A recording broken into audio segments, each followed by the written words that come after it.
mettre en application la nouvelle convention de calcul qui concerne les expressions avec des multiplications et des divisions avec l'exercice 8, une histoire de calcul 2. Donc là aussi, exercice purement technique. Calculer les expressions ci-dessous en détaillant. Attention aussi à la présentation des calculs.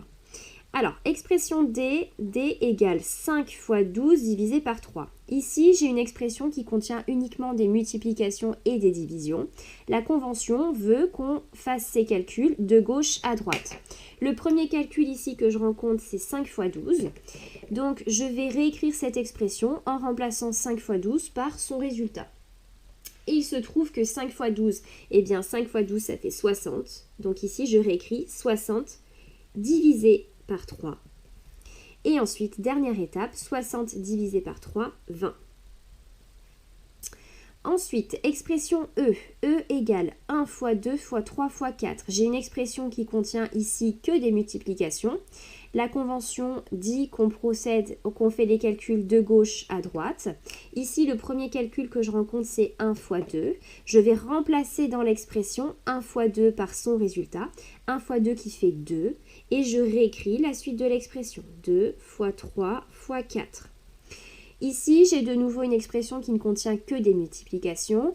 On fait les calculs de gauche à droite. Je vais réécrire cette expression en remplaçant 2 fois 3 par son résultat qui fait 6. Et donc à la ligne suivante, eh bien, j'ai 6 fois 4. Et maintenant, j'ai plus qu'à déterminer le résultat de 6 fois 4 qui fait 24.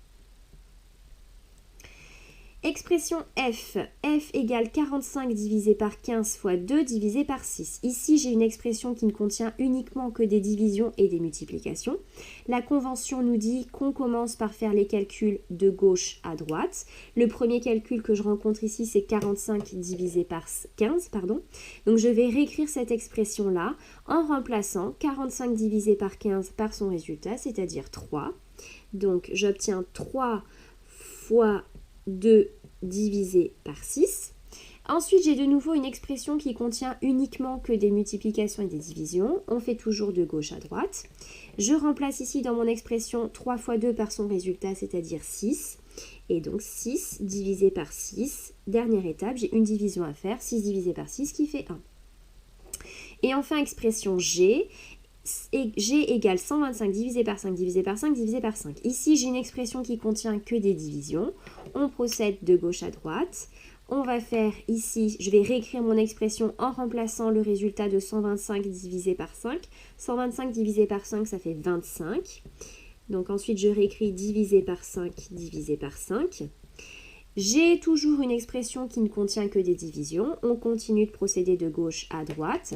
Je vais remplacer ici, je vais réécrire cette expression en remplaçant 25 divisé par 5 par son résultat qui fait 5.